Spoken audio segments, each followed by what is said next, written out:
Hail, hail! The Celts are here, and I managed to fix my camera, so it's nice and a wee bit more proud, but I've not managed to fix my Barnet. So thanks for everyone that's joining us today. Hail, hail! The Celts are here, guys, and we are getting set for another bit of midweek action as the Hoops are travelling to Dens Park to take on Dundee.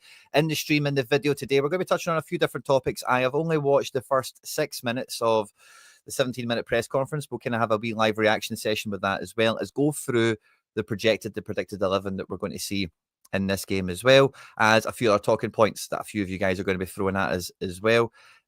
Not least, I've caught this in the chat quite early, quite fast. McLaughlin P. Rayo Vallecano have been hit with a transfer ban for the next 3 windows, so we may not see Luis Palma go to replace James Rodriguez. I've just pulled up a wee search. I'll try and do a wee bit more digging on this while we're out live, but it looks to be like a breaking story that's came out over the last couple of hours. And yeah, so we'll kind of talk about that and we'll see how it shakes out. Obviously, Celtics are here all over it like a dog eating beetroot. Yeah, they've withdrawn their approach for Palma. Gutted to be, man. So anyway, we'll get chatting about that. Maybe we've seen the long and short of it already. Pico Player, good to see you. Sanfrecce Celtic, good to see you. Or San Fran Celtic. And Rayo Mallorca in the same boat as well. I wonder what it's all about. But anyway, we'll get stuck into that as we do.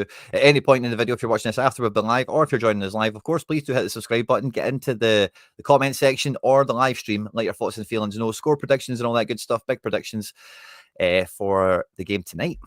Actually, I keep forgetting it's tonight, but there you go. Don, my man, good to see you. And yeah, where to start? I think the press conference is probably the best place to start because I've only listened to the first 6 minutes of it yesterday when it came out, and I thought, brilliant, we'll do this tonight, last night.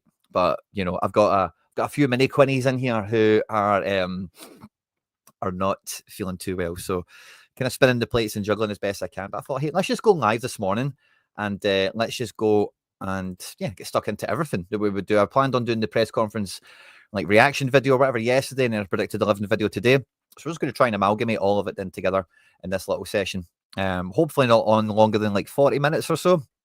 For any that are joining us live, we'll see how it shakes out. I'm not putting a time limit on it, but for anyone who's watching this live, just giving you a wee bit of an idea of what we'll be covering. So normally when we've been watching the press conferences, we'd like to do a little bit of a live reaction, pause and comment, and think about what the manager's telling us, what the dynamics in the squad are. And, you know, I'll listen to the first 6 minutes, but already it's probably one of the most interesting press conferences we're getting in terms of actual information being extracted from the manager, in terms of ideas on tactics, talent ID for the transfer market, and all that kind of stuff.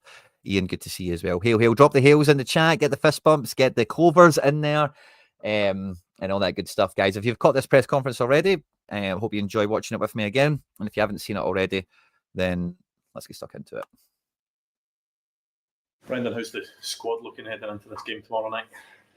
Yeah, the Nicolas is back. Daizen will give one more day too, and we'll see how he reacts. So, but yeah, no, good news. Nick back. Everyone else the same. I'm sure it'll be a boost to have those two back if both of them are. But you showed at the weekend that you can have that versatility and play different ways. Yeah, I think that it was really important at the weekend. Obviously, difficult conditions. I thought the players, especially when I watched the game back as well and analysed the game, I thought we played the game to a really high level technically and as quick as we probably could play on the surface. So I would love to watch games back with Brendan afterwards. It would be so interesting, wouldn't it? And I make him quite right. Like, you know, I did my analysis on the game at the weekend. You guys seem to really enjoy it. Some of the hypotheses or whatever that came out of it were good fun as well. If you haven't caught that, be sure to check it out. Even though the dust is settled or whatever, there was some really interesting tactical dynamics that came out of that game that I'm really looking forward to seeing. And Ian McIntosh ditched the car and he's pedaling to work. Thanks for sticking us in the earphones, man. And hopefully this is good for you, Ian. Yeah, sorry, just try to keep up with the chat there. But yeah, I'd love to be in that war room with Rodgers, Kennedy, whoever else is in there, and like analysing the game and just hearing what they like and what they he never done this. We practiced, you know, get their take on it. So yeah, nice to see not the versatility necessarily, but the willingness to be adaptive is probably the way I would put it. So I thought the squad did really, really well. If you think our efforts on goal, we near on 30 attempts at goal and shots at goal. So So from that aspect of it, it was very good. But yeah, we rely on everyone. Of course, it's if you have one or two players out, then okay, you have to deal with that. But it really is a squad game for us, and the squad done really, really well at the weekend. You pleased with Yang, Brendan? Yang, I thought was a really good game. I feel it's hard to come in Yang Gang. and out, but what he was going to his chances. Yeah, I think it is a challenge for Yang in terms of the guys in front of him been doing so well. So he's had limited game time. What we see in him every day is that he works so hard at his game, and sometimes especially when you're an attacking player, when you don't play so much, there's always a chance that you come in and you try to force things. But for me, he gives his all. He gives everything. Yes, he needs to be more efficient. Attacking players have to be able to create goals and score goals, as well as do that pressing function that we want. But he gives absolutely everything. And he was unlucky. He had a great bit of skill that nearly made him a goal. The keeper makes a really good save. He makes a great run.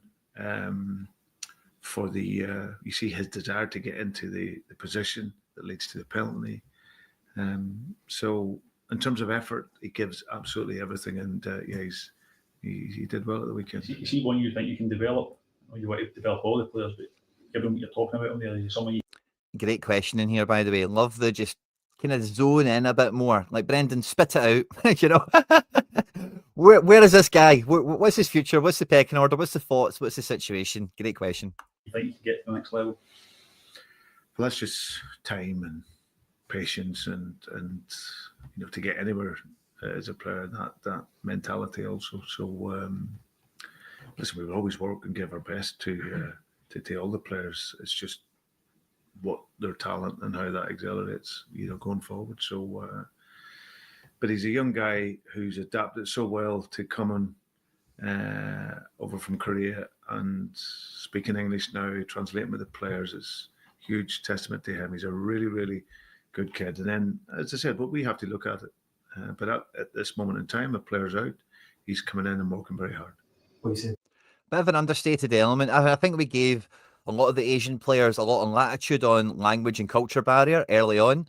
It feels like Yang has maybe had less of that rope than maybe some of the other players have. But again, Brendan's bringing that up. And again, Korean, it's not as if he's getting any he had O, obviously, but it's not as if he's getting any pals he can chat about with, at the moment. So maybe an understated element of all this as well. Duhalo, LP fist bump, good to see you. Ian Corbett, I don't know if you get your fist bump on arrival as well, but there you go, my man. And Ian Corbett back in the chat. It feels like Brendan's maybe saving them for the young boys game. We'll get into the predicted 11. I make you quite right overall. San Fran Celtic on it as well. Brendan, about attacking players coming in and maybe try to force it. Is that a similar thing for Daizen Maeda maybe at the moment? And the kind of cliche eggs, I guess, the big man always needs a few games to get going. Do you sense he's getting that rhythm back after kind of 2 or 3 starts in a row now? Yeah, I thought, again, Adam did well at the weekend, yet he didn't get his goal. I think some players, they're the better in rhythm and playing. But there's certain positions that you have to produce. That's the reality of it. But I was really pleased with his contribution. I'm one where I don't need my striker to score 40 goals a season. I really don't. If you look at any of my teams, the goals are always spread out. What I need is the players to... I've got a wee bit of a problem. So I like the question, how does the big man need to get up to speed and all the rest of it? But see, when you kind of go, sometimes when you're talking, and this is just life, when you go to the extreme to prove a point, it can just help crystallize to the other person you're speaking to, exactly the situation. But I think saying I don't need my striker to score 40 goals. How many strikers score 40 goals? You know what I mean? Yeah, we don't need them to be prime Ronaldo. We don't need them to be prime Falcao. I get that. But yeah, we still need strikers to be probably the top goal scorer in the team, even though he's not needing it to be, the Lawrence Shankland effect, where he gets 75% of the team goals for himself. Celts are here, channel, website owner, all the rest of it. Craig is in the chat. Good to see you, Craig. And he's asking, guys, can we get the like button smashed so that we can get the broadcast sent out to more Celtic fans round about the world? There's about 30, 40 of you here live on YouTube at the moment. We've only got 6 likes, guys. I think when we're at this level, the first magic number that springs to my mind is Nakamura here. So let's get to 25 likes. Let's get to the number, or Lubo, depending on your vintage. Can we get to 25? Who's number 25 the now?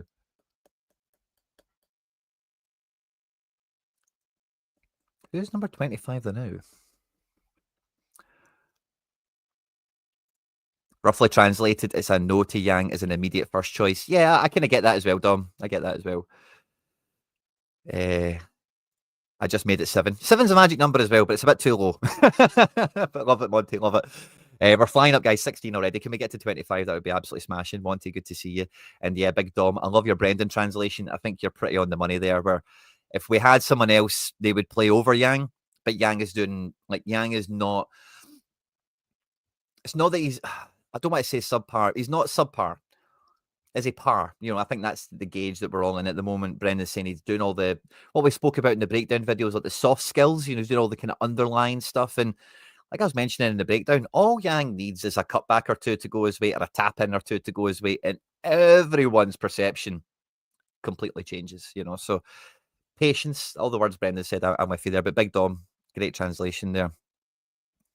To be intense, to be aggressive. There's some great moments for him at the weekend. This is Daizen Maeda, remember. Yeah, he didn't get his goal, but he was there. He had vital contributions, setting up the game for us, allowing other players to attack the space. And he's working very, very hard at him. And I just think it's one of the wins.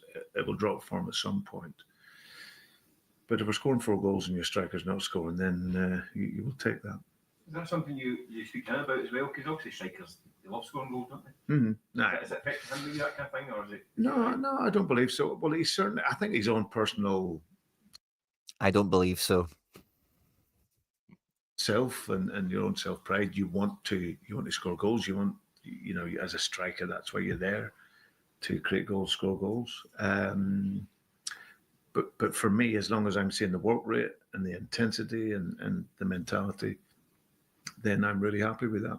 And knowing that it's the goal scoring burden doesn't go to one player; it has to go to the whole team. And as long as the team are working well, then that makes me happy. And for him, he's working really well. He's been unfortunate. You know, he had one of these sort of near post, and he had a couple of other wee moments. But the goals will come from Adam. He's already shown that he can score goals. He's a good player for this time of year as well. Give you different options, and like say, sometimes the pitches aren't that great, and games are slightly different as well. You try a few injuries. Is he a good option to have this time of year, especially? Mm-hmm. Yeah, very good. I think he's a player that like we've seen away at Atalanta, when you have to go in over the top of pressure, or whether it's a surface. But we'll still always try and play on a difficult surface. But it gives you that possibility. He's a really good reference for the team. He can still run in behind, and he's good in the box. So having that different type of striker is fantastic for us. And like we see with Kyogo at the weekend, like his movement for the first goal is wow. Just the number of runs he makes to make sure he stays onside, just the timing, the cleverness, and then obviously the finish. So to have strikers like that can give you different possibilities is very useful within your squad. Is it something you might look to try more often, to try and play Kyogo and Adam in the same system? Great question. Love it when these guys actually ask the shit we want to know the answer to. Pardon the language, guys. Sorry. But yeah, love that. Let's see what he says. May do, may not. I think it just depends. I normally play with wingers. You know, it's how I've always sort of worked, really. But Kyogo is, you know, he rolls inside very well, and that's the shape just morphs into a different structure. But yeah, it's something that we can do. I think it's having the flexibility. I've never said I'm not, and have never been fixed to one system. I have to one style.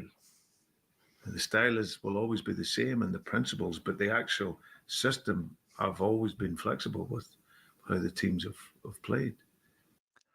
Is that true? By the way, I'm only noticing it when I'm pausing this, but how terrible is the audio? for whoever's recorded this. Like, see when you pause it and listen. So this gave us a nice. You know, you can hear the rest of the room. You know, like a fan or just like all the equipment or something. Is that me on the Rodgers? Pork Chop Express, good to see you as well. Tam Mac, my man, good to see you. Nice little conundrum with the wingers short. Okay, so how can we make it work? And the players made it work really well. Do you almost enjoy that side of Brendan? You see a little conundrum, you need to think about things and how do we. Because it worked what you did on Saturday. You enjoy that kind of element of thinking a wee bit and actually coming off. Yeah, I think that's the beauty of it. I think that it's improvement, Robert. That constant improvement and development. That gives you the enthusiasm for right. Okay, so we haven't got that. So how are we going to adapt? My first look is obviously for our younger players. Is there someone young that can come into the position? And there's not, right? Okay, we need to shape it slightly differently. So what can that look like? And that there I've done a few times in my career, a few different clubs, and you're relying also clearly on the players' intelligence and the football idea that they have. So, but in the main, that I thought it worked well for us, and that side of it clearly I enjoy. It did work really well, and I hope we get a wee bit more wild card elements into the team. Obviously, it's a time of need right now where not everyone's available, but having that ace up your sleeve for the big games is something that, you know, like it's something over the last couple of years. Like, how long have we been doing content on this channel now? Like 3 years or something. Go all the way back to the Giakoumakis days. There's been so many clear points where Celtic needs. Everyone talks about it as being Plan B, but it's not necessarily Plan B. It's not like, oh, Plan A is not going to work or whatever. I think the psychology goes into the whole Plan A, Plan B thing. It does muddy the waters on what the point is that we've always been trying to make, where it's like, it's not changing Plan A or making a different plan in case it doesn't work, but it's, is there another way of getting maximum out of people? You know, like if you don't have two wingers, how do you get more out of the forwards and the midfielders, etc.? Brendan referencing he's done this before at other clubs. I always think Brendan's a very 4-3-3 guy, tiki-taka, and maybe I had to problem solve on other jobs. I'm not going to, dispute that, of course, but I don't know, hearing him talk so freely about I'm not tied to a system. Really? I think in the lead up to this season, you'd earmarked Rocco Vata as maybe that young third choice striker to come in and develop. Is Johnny Kenny showing all the right signs after coming back from his loan spell that he could sort of occupy that role now? Yeah, well, I was delighted for Johnny. Obviously, young players come in before, had to go away, and I hadn't seen him before, but coming back in and speaking to the guys, yeah, he looks a bit stronger than what he was before. The one thing what I love with young players is the enthusiasm. Because with enthusiasm, there's no expectation. They just come and play, and they come and run, and that's what he gave us when he came into the pitch. You know, sometimes the older players, and I would say the same thing to an older player, just as long as you maintain your enthusiasm for the game, then you just go and play. And Johnny did that when he came into the game straight away. His contact, his touch of the ball was good. He was on the move. The last goal, he's there or thereabouts, that creates the chaos in the box, and we finish well. So he's come in. He's only been in just over a week. We'll continue to monitor him. He'll be around it, and then it's the next decision. Then is he going to stay and be a part, or does he still need more game time on loan? So, but at this moment, I've been really pleased. Showed a wonderful, as I said, enthusiasm for football and to work, and he's done really well. And I can see 25 yards in, he's a really, really good finisher. Brian, what have you made of Dundee this season? Had a good result last midweek. Yeah. Can already see he's a really good finisher. That's a good sign, isn't it? It feels like Kenny is going to be in the fold, doesn't it? Very good. It's always going to be a difficult game when you go there. Probably not too dissimilar to our game at the weekend, where I think Tony's team will be tight and compact and low on the pitch, and then you have to then get to work to break them down. If you can do early, great. If not, then you have to keep the patience, and it may come like it did at the weekend late on. So, but yeah, I think Tony's done an outstanding job since he's been in there. Brought in some really good players. they all work, and you can see they all play for him. And obviously only a few points off that top six. The last time out against Rangers, they produced a good result. So we know that we, like all the games, we have to really fight for the result. Comes to transfer windows, obviously managers want to do the business early. Are you confident you'll be able to do what you want? Right, transfer chat. I don't think there'll be any Palma crap in here, will there? Because that's kind of probably been after this press conference. But let's see, is there any tells? To do come the end of it? Yeah. Well, we'll certainly try our very best. We want to improve the squad, absolutely. So, and there's a lot of work going on in order to do that. Do you envisage many, Ben, or do you think it'll be one or? I don't have a number. I'd love to give you a number, but I don't have a number because that's. I've been desperate for someone to try and get a number out of him. Like, what is like the wish list, or what is the primary target list? Like, how many guys do you really want to pursue to bring in this window? Is it 1? Is it 2? Is it 3? So again, great journalism in this press conference for the most part, pressing in on the points we want to know answers to, insight we want to hear. Love it.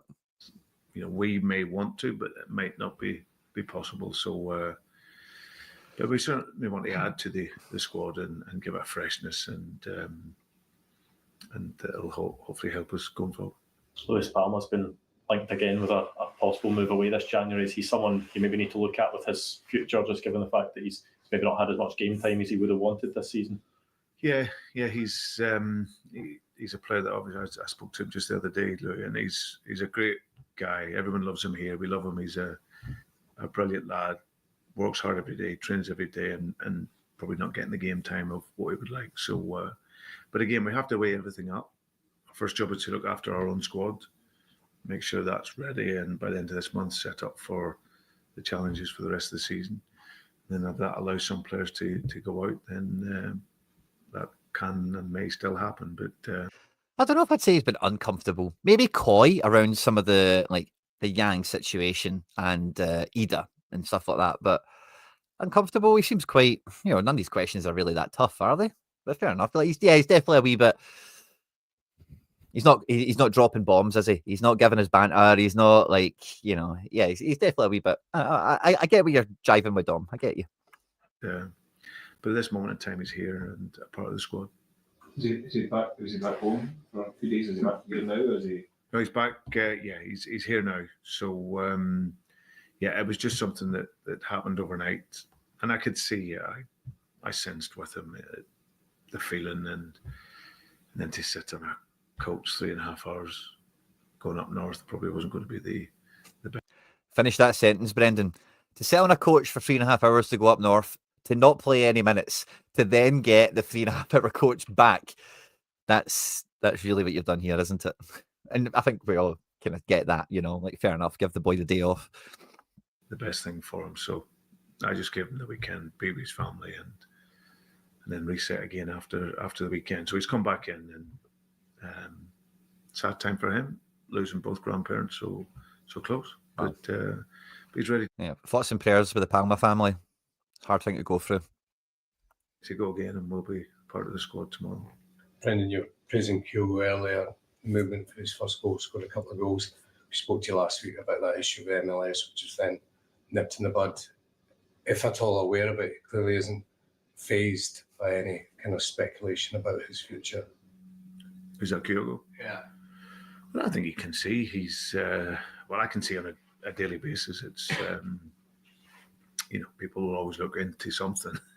He didn't celebrate enough, or he didn't do this, or he didn't do that. So, Brendan, who doesn't listen to fan media. How do you know about that, Brendan? Actually, Brendan, I think your burner account was in the live chat today, weren't you? You should be on the training pitch, big man. Where is it? I've lost it. Brendan was in here earlier. Good to see you, Brendan, by the way. Fist bump, good morning. But how do you know about the Kyogo celebration thing? Well, I see him every day. I see his work. I see his intensity, and maybe he scores so much that he doesn't really have to celebrate madly all the time. He's not scored in a while. Or maybe it was too cold. But fair. But no, he's just the same guy, So, but always speculation. and I'm not scared of the speculation and the gossip. So there'll always be wee bits and pieces around him, but no, he's fine and will travel tomorrow. Obviously, you can smile about it, Ben, but if something was to come in for him or other. Ian, I don't follow your comment. He's on this live. I don't know what that means. This isn't live. This was out yesterday. You can see there 19 hours ago. Is when the presser came out. I don't know if that's what you mean. Sorry. Are you and the club set for? Are you kind of prepared for that? Because it could be that a club comes in with a good offer for something like Kyogo. He's 28, 29. It might be a no-brainer to sell him by you. Would that be something that you could work with and allow it to happen and be prepared for that to happen and be able to kind of deal with it? Yeah, all these what-if scenarios you have to be. I think the biggest thing is if a player doesn't want to be here, then go. And then it's at that point, then the club has to get the best possible deal. So I don't ever see the point of keeping someone who doesn't want to be here. But I think for us, it's all eventualities. That's what we prepare for, whether it's injuries, whether it's transfers. I think you just have to, you always have to be ready, and that's our message. And but for him at this moment in time, he's happy, he's working well, scoring goals, and enjoying his football. Didn't quite say he's going nowhere, but and then we're getting a cut. We're getting an edited cut out of this. So don't know what they've removed. Interesting. We've not had any of these in this press conference, but you see there's a wee edited cut here. So maybe there's another question came in off the back of that they don't want revealed or whatever. And Ian just clearing up Rodgers is in the stream. I think Rodgers was one of the first people to hit the like button, guys. We're pushing for 25 likes. There's about 30, 40 of you here on YouTube at the moment. We're at 22. Can we get to 25? Come on, make it happen, guys. One thing kick off at the weekend here, Dundee on Tuesday night. That's our message. And but for him at this moment in time, he's happy, he's working well, scoring goals, and enjoying his football. One thing kick off at the weekend here, Dundee on Tuesday night. Saturday night, 5:30 this weekend. My fans' point of view, it's infuriating. How does that affect players?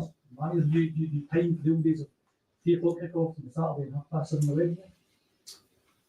Well, sometimes you forget what day it is when you're in training and working. Can believe so that. Much. I think it's just being adaptive. I think 3 o'clock on the Saturday was the norm, wasn't it, for so many years? I think nowadays it's been adaptable, isn't it, to that? A lot of the game obviously based around telly and TV, which rightly or wrongly is all a part of it. So, but yeah, I think there's and it's also why I go back to that possibility of the rest for not just, I'm not just talking players here, I'm talking about supporters, the travel, the expense. It's an awful lot of money. Brendan was talking about this more in the last press conference, if anybody's missed it. And yeah, just in case he's unsure what he's referencing. People have to fork out, and we had a number of games there straight after Christmas, all at home. That's like on Saturday, just bizarre. Aye, well, for some it'll be a great kick-off time. You get to 5:30, you're absolutely rocking and rolling at that point. So for some it'll be... That's just us. Absolutely. So, but no, I watched a game last night. I watched the Leipzig game and Werder Bremen game. They've had 3 weeks off. So they played their last game on the 20th of December and played the game. And it was the game at Ollie Burke. Young Ollie Burke scored in it for Werder Bremen. But you've seen the freshness in the game and the speed and the excitement. He's just got to name drop someone he's coached, hasn't he? Or signed or sold or something. I was thinking, where's he going with this Leipzig break? Like, oh, the break, okay. And then, no, Ollie Burke. And everything else. Scoring in the Bundesliga. What a great, Oh, Brendan. And our poor guys, all the teams, having to get out there and aye, absolutely. And that's not what you want to produce for supporters, but we have to do it. So 5:30, 12:30. Well, what I know is there'll always be Celtic supporters there. So Indeed. I thought you were going to say 12:30, 5:30, half cut. Okay. There you go. Great line from that man. Whoever dropped that one. Love that. Excellent. Now, next thing that will take us on to, guys. I think Rodgers told the boys to chuck the Rangers game to keep Clement in the job. Well, he wasn't too happy about it. If you listen to the last couple of press conferences, he is quite, I don't know, sour or sore is quite the word, but he's certainly not happy. But yeah, quite feasible he's done that. So this is the way we've left the tactics board. I think, is this the team no, I don't think it's the team that started. I think we ended up getting into a wee bit of theory crafting, didn't we, on where the team might evolve into. So we have Nicolas Kuhn back in full effect. Actually, before we check this, what we'll do is we'll have a look at the projected 11s that we've already got for Dundee. Number one, so the manager was talking about how they're going to be a bit more, can I magnify this any better? No, not really. He was talking about how they're going to be deep and compact and all the rest of it. We know already from playing Dundee, and I forget if he was always at Dundee or someone else, but Simon Murray likes a bit of a press. Mohamed Salah is a bit of a physical presence in midfield, let's say. Josh Mulligan's a handy player, getting up and down the line. No idea who the left back is from this graphic. And Adewumi, I don't know if he's the guy we played last time and he was okay, but they've definitely got some weapons here. And Lyle Cameron is definitely going to be in audition mode, out of contract in the summer. And the Brokeback Mountain is Broke Bear Mountain. They're after signing him, so we'll see how all that shakes out. No knees, Trevor Carson's in goal. So this is one of those games, guys, where over the last month or so, 6 weeks, we've been kind of bemoaning Celtic's lack of cutting edge, letting keepers off the hook. Trevor Carson is a keeper that if we pepper shots against, he's a shot stopper. He'll make some saves. I'm sure he will. Monty, you're on fire today. But if we get 15 shots on goal, we're scoring 6 of them. That's the way I kind of feel looking at this team. McBride Ace, who does the Thursday live streams, we're live on this channel every Thursday night at 7:30. Is predicted this Celtic lineup. So he thinks Yang and Kuhn will come back in to start on the wings. McKeown and Hatate on a 50-50 split. And he sees the only other change to the team potentially being Taylor coming back in for Valley. And I think off the back of that press conference, it's very reasonable to assume there's not going to be too much change to the situation, especially with this 3-4-3 for Dundee is going to turn into like a 5-4-1 or a 5-3-2 off the ball, isn't it? They're going to be really deep and look to transition. Cameron and Singer are going to look to win the ball, play guys like Mulligan, play guys like Murray into space and go and run back at us. And I think, we kind of know where we're going to get. I actually just noticing, it's tomorrow. It's the day after, sorry. I was going to say kicking off at the same time as Aberdeen Rangers. That's unusual, but it's the following day. So I kind of agree with the sentiment McBride's got here for the most part, but I don't think that's quite how the team will shake out. If we put the tactics board back on screen and we kind of lay out the markers of everyone that is like in the frame, let's say, and then we'll kind of work backwards. We'll put ourselves in Brendan Rodgers as Tom Ford's. We'll put on Brendan's shoes and we'll try and work out exactly what he's going to be getting up to, because we have this game on a Tuesday and then on the Saturday, isn't it, that we have the Kilmarnock game. So this will actually be, after this match, this will actually be the longest turnaround between games we've had in maybe like 3 weeks or something, which is, and again, the treble is a big target for Rodgers, so there's no way that the Kilmarnock game is going to be overlooked or underplayed. Sorry, I'm on the league fixtures. Let me just click into Celtic and fixtures, I beg your pardon. And 18th at 5:30. The 18th is Saturday, yeah. Adewumi is a great player. Yeah, I think I remember from when we played them before, there was a guy like that. That the thing with a lot of Scottish clubs is they're very good at getting these guys with names that are hard to pronounce, that are really good athletes, quite good footballers as well. And this can be a bit of a testing ground for them. So we've got 2 left back situations. We've got 3 centre backs in the mix, it feels like, for this one. And I must say, before we talk about it properly, very surprised Carter Vickers has started 6 games in a row. We also have Rio, of course, and we also have Bernardo.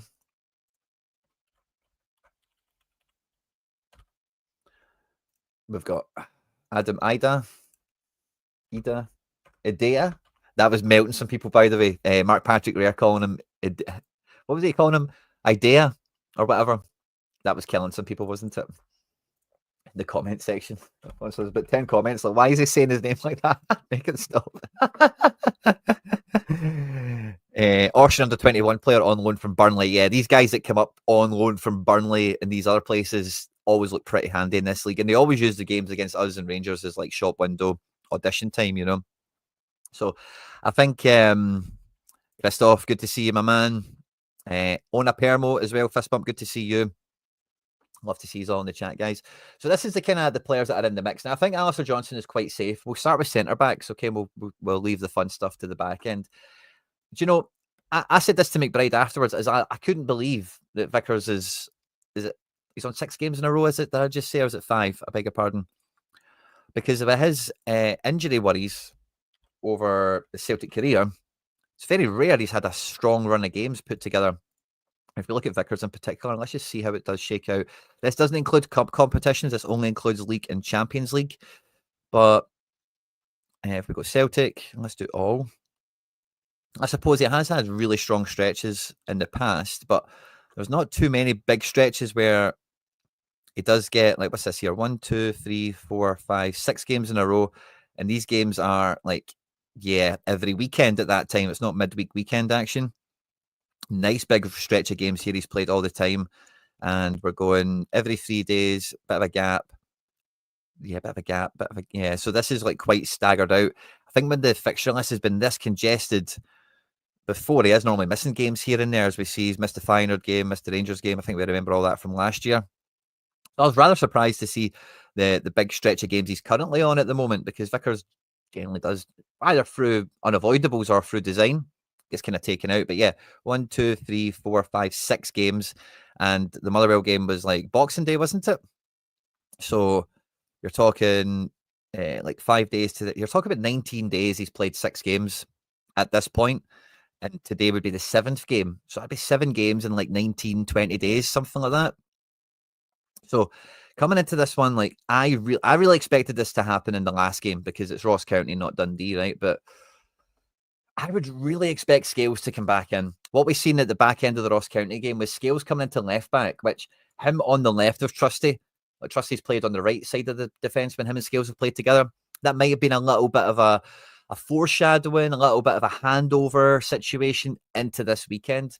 Because I do think like Vickers, like if you play him tonight, then you play him against Kelly, then you play him against Young Boys, like that will be like 9 games on a bounce. That would be incredible workload for him. Can he carry it? Because physically, is he being that tested at the moment? When we're dominating the ball, he's getting like 100 passes a game. He's maybe making 1 or 2 recovery runs a match. I'm not too sure. So I'm actually really up in the air with what happens at centre back. I would not be one bit surprised to see Vickers given a bit of a break. And then, pardon me, this way, Scales and Trusty would start this one. And then you get Vickers coming back in or whatever. But part of me as well, like, if Vickers is just fit and we don't need to worry about his workload, we don't need to worry about his minute management, then we really want Trusty and Vickers like fully like telepathic with each other come the Young Boys game. And the more reps they can get, the more games they can get together between now and then, the better. What I think actually, as I'm talking with you, and I think the most likely outcome could be is Vickers and Trusty starting, but we maybe see Vickers get subbed in this game. So I'm still like Scale started again. There's zero surprise going to be here from me, but I do think the ultimate objective is to get them really harmonised in time for the Young Boys game. So I do think the centre backs will remain the same, but I don't think that's a certainty. It's more just the more likely probability. I would also see Taylor coming back in to start this game as well, with Valet dropping out.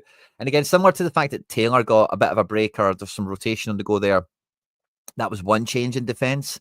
If Taylor comes back in, again, I could easily see one change in defence happening again, where Vickers drops out of the equation to the bench. We start Trusty on the right and bring Scales in. So hard to gauge, but Dundee, as we know, are no pushovers, one of the better teams in the league. Give Rangers a hard run at home as well. We want to be putting the marker out. I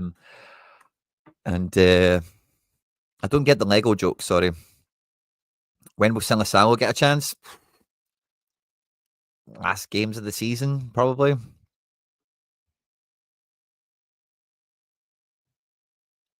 Yeah, the Lego joke doesn't hit with me. Sorry, I don't get it.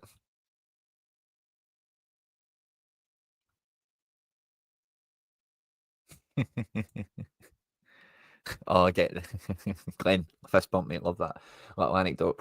McGregor's definitely going to be back in midfield. And again, like I was saying this on Axom yesterday, but like, and I've been saying this on this channel relentlessly, but Engels has been operating at great levels, and a lot of it has been on this left side of midfield, which puts extra pressure on Hatate. And I think the manager, with Hatate coming off the bench and getting a goal at the weekend against Dundee United, and then McKeown coming off the bench and getting a goal against Ross County, I think we're just going to continue to see that passing of the, that job swap, that job share kind of situation on the go. And I really do think McKeown is going to come in to start this one, which will just tough luck for Bernardo, essentially. He's got to do that job. And Hatate, although he was really nippy, and again, similar to the centre-backs, I could see Rodgers wanting to harmonise Hatate and Engels into the same team ahead of young boys. But again, equally, I think he'll just do the best thing for the squad. And in terms of the balance, having McKeown coming in this way with his engine on his left foot and then getting Engels kind of maxed out a little bit better on this side of the pitch, I think is the way to go.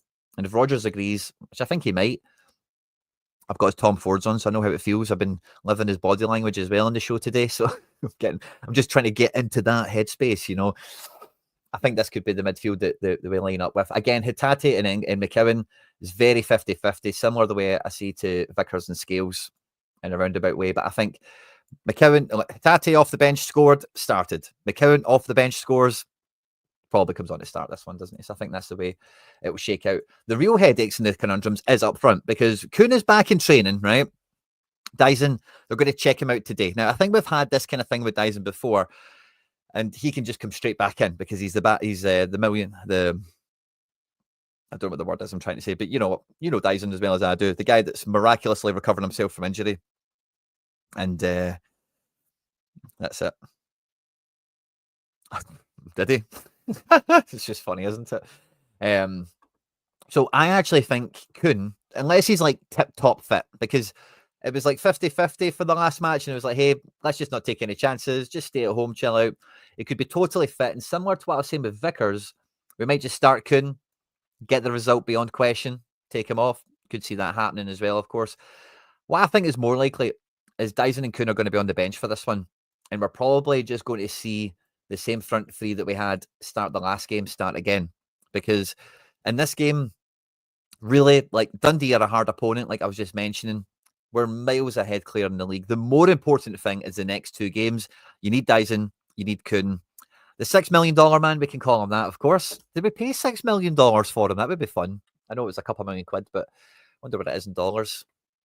But I think up front, this is probably going to be the way it goes. I think Yang is almost certainly going to start again. I think Rodgers wants Ida to crack through to get that goal. And I think he can be more than confident with the way that Kyogo played in the small pitch away to Dingwall, that in the bigger pitch with more space to play in, this might be just easy to roll out again. The bench is then reinforced with the likes of Daizen and Kuhn. Hatate not starting this one, where again you can just rotate and rest and sub guys out. Vickers for Scales on the 70th minute, and that kind of thing. So I think Rodgers won't. And again, this is mainly down to the fact that I think what he would do is this. We're thinking about the substitutions in the game. I could see Yang coming off for Daizen. I could see Ida coming off for Kenny. I could see Kyogo coming off for Kuhn. I could see that being 3 planned subs. You've then got Hatate and/or Bernardo in the centre-back situation. He's not made 5 subs that often, as we've been chatting about, but that would be a situation where he could make 5 subs to really minute manage everyone, to really rest some of the guys. And all the guys that we spoke about there coming on are guys that have, earned the minutes. It's not just like Cummings is he's on the bench, so let's just put him on, or Bernardo's not kicked a ball today, let's just put him on. I think, Rodgers is very much merit. Taylor is on his way out, then maybe he won't be risked. Yeah, perhaps. I think Rodgers is quite clear he wants to keep Taylor, so I don't think he's abandoning the situation yet, as much as anything else. And guys, we've smashed through the 25 likes. We're on 27. Love that. There's about 30, 40 of you still here. Do you know one of my favourite Celtic numbers of all time is 31? Who? And this is that a trick question? Oh, do you could investigate it, right? The answer, the question I'm going to ask is, why do I like the number 31? Who famously wore 31 at Celtic for a number of years this millennium? Live chat, if you know your stuff, you'll get the right answer here. But what I want to investigate maybe off the back of that is he might be the longest holder of the number 31 shirt in Celtic history. which is the squad number 31 anyway. You know, maybe that's a tell. But let me know, guys. Do you know why I like the number? Why is the number? You know, I've said it already. But can we get to 31 likes? That would be awesome. But I think this is more than likely the way it's going to go out. If Hatate and Engels are going to play, then again, we're going to see Engels forced over to the right-hand side of the pitch here. That might open the door for Kuhn to start and like get the game won and then make some subs off the back of it.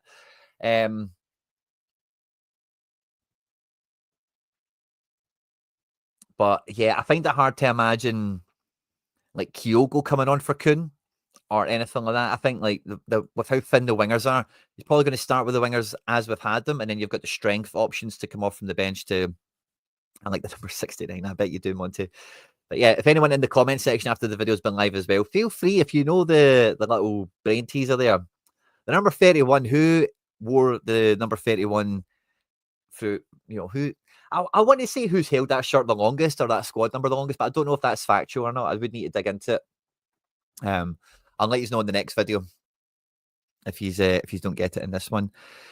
But like I said, I did have this kind of penciled in as being like a little 45-minute effort. I think this is my predicted 11 for tonight. The only thing that's left for us to cover is man of the match and score predictions. So I think, like, you know, let's say for all intents and purposes, this is the starting 11. I could see this being the Engels show again, like in the bigger pitch, really strutting his stuff down this left-hand side of the pitch. The defence becoming a bit more synergised and all the rest of it. Don't need the headphones anymore. We're not listening to the press conference. Could be a great game for McKeown if he was to start this, of course, as well. And I think like this is when we didn't get a clean sheet at the weekend. I could see us getting a clean sheet in this game tonight, especially if this is a defence. Also, Big Casper, the big green clean sheet machine. Give us a clue, Quinny. I kind of gave you an inadvertent clue where I don't know if it's just the squad number he held or the shirt number, but he was always present wearing the number 31. So I fancied, you know, Engels is just a magnet for man of the match awards now, isn't he, Monty? So like Engels is probably quite a good shout. Like I remember when I started betting, I've not betted in a number of years. I kind of got away from it, but I remember being really excited and interested when they used to do like man of the match markets on, was it Bet Victor? I think was the first people that did that. Engels is just like a man of the match magnet, you know. So it could be him quite easily. Imagine it was Yang or something like that, or Ida. That'd be good, wouldn't it? To get a different name in amongst a different match winner, really pushing the envelope. Dundee, it will be a tough game, Dom. I'm totally with you there. I don't know how many goals we're going to get. I think clean sheet is there. I'm kind of with you on the vibes of 2-0. I think the firepower we have, but could score more than that. But then it's really the Trevor Carson effect. Like if we can get 12 to 15 shots on target, I think we're scoring as many goals as we have been in recent weeks, you know, 3 or 4 quite comfortably. Going to say 1-on-1 in the box, Quinny. My missus getting... Oh, you've totally... Yeah, well, pork chop, you've totally lost me on that. Going to say 1-on-1 in the box, Quinny. 1-on-1 in the box. 1v1, 1-on-1 in the box. I don't know. I hope I did it. I don't really follow, but I think I'm there. So yeah, that could be. Yeah, I think like 3 or 4 is on the cards if we get the shots away. And I think, yeah, Engels is a good shout. McKeown's a good shout. I'm going to go for 3-0. I'm going to put my hat on a 3-0. I think I could see... Oh, the chat's on fire today, guys. Absolutely love it. We're on 30 likes. If we get to 30, I tell you what, right? There's about 50 of you joining us live at the moment. If we can get to... What's after 31? What's my next favourite Celtic number? Is it 35? Was Johan Malby 35? If we get to 35, I'll tell you the 31 thing, right? Let me check Johan Malby. I'm sure he was 35. Images.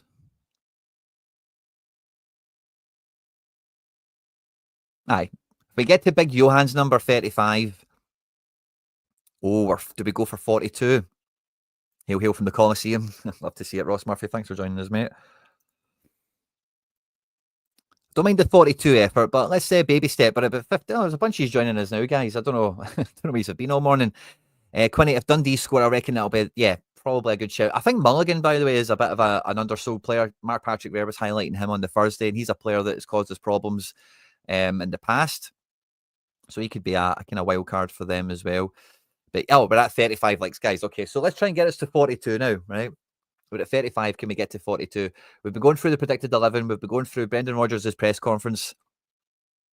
So I'll say this to you guys, right? Celtic Way, fine channel. I don't mind tuning into it once or twice myself, but they've stole Josh from us. They have stole Josh. Josh, do you know, it's funny. I've been doing content on this channel for about 3 years. And the first podcast we had was like me and Declan McConville, who you maybe know from Axom and Celtic Fans TV and a few other Celtic channels. And his last stop with fan media was here. And then he's been into, big media, old mainstream media. And, for journalists, that's the career, isn't it? And Josh has kind of done the same thing, joining the Celtic Way. They're part of the Herald Group, very mainstream media kind of outfit, as it were. So Celtic Way, I don't mind tuning in. I like some of this stuff. I'm not a big fan of all this stuff, but they've stole Josh for me. So a wee bit like, boo. Excellent. Right, so the number 31, right? Let me go and get a picture to back this up because you might not believe me, right? You might not believe me. I feel that this is like Paul John Dykes level Celtic fandom that I'll be expressing in this one. And don't you know it, by the way? As soon as you put the picture, as soon as you put him into Twitter, I'm quite convinced, and we might need to fact check this, right? Is it true Johnny McFarlane runs that whole group? I don't know. I'm not really into the gossipy part of it. I only recently found out that the Celtic Way and 67 Hail Hail were like owned by like the Herald or actual companies. I couldn't believe they weren't fan media, like fan media like this place is, and like Axom and Celtic Fans TV and Ryan 118 and a bunch of the other ones, But anyway, I want to double check to see if like Ben, you guys are telling me Benji is number 31, right? I'm quite sure this is the longest standing holder of the 31 squad number at Celtic. And he even wore it at Aston Villa. Martin O'Neill. Martin O'Neill, on every tracky top I've ever seen him wear, has the number 31 on it. For Celtic, for Villa, I'm not too sure about Ireland. If we scroll down, we'll find a set. There we go. Always wearing the number 31. I've always loved that about him. And that he feels part of the squad. He's always got a squad number, So I like the number 31. It's Martin's number. I don't know if it was a squad number. I suppose back in these days they probably didn't do squad numbers up to 31. And by the way, I don't know if there's a bit of AI on the go, but Martin O'Neill's a handsome man, isn't he? Back in the day. Do we have any more pictures? But honestly, you can look at any Martin O'Neill Celtic picture. Number 31. Number 31. Always. Oh, there we go. New Deal, Republic of Ireland. He loves the number 31, doesn't he? I've never seen that picture before, by the way. Does he have it on his trackie? That's kind of hard to see here because it's sponsored by Free as well, isn't it? So they probably don't get a squad number on the trackie top. But yeah, I felt like a wee bit of Paul John Dykes trivia fees there. But there you go. Favourite Celtic number 31, Martin O'Neill. So yeah. Gutted we've lost Josh. And if you guys are joining us after watching Celtic Way, thanks for joining in and jumping in on the stream. We are at 38 like. Oh, we're at 41. If we could get to, we did say 42 for McGregor. Let's go to 46 for McGeady, right? If we can get to 46, that would be good. This is the predicted squad that we've got for tonight. Score prediction I'm going with is 3-0. Man of the match, most probable Arne Engels. But I'm leaving the door open for a Yang. I'm leaving the door open for a McKeown, a new name, a new face to kind of grab the headlines. But by the way, do not forget, Nicolas Kuhn came off the bench and won a man of the match with like 2 assists and a goal. I forget what game that was, but it was at home. I don't know what the explanation is. No, maybe we'll get somebody to ask Martin that next time he's in a thing. And like I said, I don't think it could have been his squad number at Forest or anything. So I just don't think squad numbers went that high, That's something I've always noticed as being a kid and stuff like that. And I've always quite resonated with. And even when I was a kid, playing Football Manager as Celtic, I would never give anyone 31. Just kind of like, just being a fan and all that, just being a bit of a boy, So yeah, guys, 32, Monty, I don't know what that's for. We winking face, but we're at 42. Maybe that's what you meant to say. So we're at 42. We've hit the McGregor number, which is, maybe 131 caps. As I say, it did feel like it's proper Easter egg stuff, isn't it? You know, proper Easter egg. So I'm glad I could share that with you, as well as go through the Brendan Rodgers press conference. I've still got his Tom Ford's on, and I think this is how the team is going to shape out. We might even see us return up to the 5 substitutions mark. And I think it's going to be another good performance. But this is like setting the stall out for then Kilmarnock to be like full strength 11, win the game. We're at home, you know, as well. It's not a Hampden fixture or anything. And then maybe rein the changes in.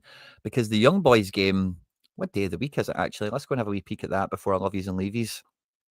Have good luck tonight, guys. If you're going to the game, obviously travel safe and all that good stuff. It's the 22nd. So the 22nd is the Wednesday. Yeah, so Saturday to Wednesday is a nice turnaround. 8 o'clock as well, under the floodlights. Oh, it's going to be magic. So yeah, it feels like we might get that team in the Dundee game and the Kilmarnock game, but the subs are really heavy. Or like we spoke about with Kuhn and Daizen, like they maybe come off the bench in this one, maybe start Kelly and get subbed off and then start Young Boys. Yeah, exactly. Duncan, I'm with you on that one. Yang might surprise us tonight as well. I'm with you there. No slip up. Yeah, exactly. We need to get the treble done. You know, Brendan's been very open. It's very rare that we get a Celtic manager saying our goal is a treble, but he's said that pre-season. And, you know, every time Brendan says something, we pin it on the wall here at Celtic here and we do not let him forget it, you know. But yeah, it sounds like everyone's going down the Martin O'Neill rabbit hole today. If you do come up with the answer for why, then obviously feel free to educate me and get me up to speed next time we're live on the channel. Will we be live tonight, actually? So we'll have some breakdown to go through of the game tonight. We might go live for it. We might record it and put it out tomorrow. But in any case, stay tuned to it. If you aren't already, please do subscribe to the channel. We recently broke through 10,000 subscribers, and we are pushing our way towards 18,888. And we cannot do that without your support, guys. So if you do enjoy the content here, love the likes that we've been getting today, guys. So thanks a lot for that. But please do subscribe for more content like this. If you're watching this after we've been live, the magic number is 119. Can we get up to 119 likes? Let it be known, guys. Make it happen. And if you're going to the game tonight, have fun, travel safe. And if you're watching it in your home, of course, hope you have fun. And hopefully we'll catch you for some content in and around the aftermath of it. Enjoy the rest of your day. Hail, hail. Moan the hoops.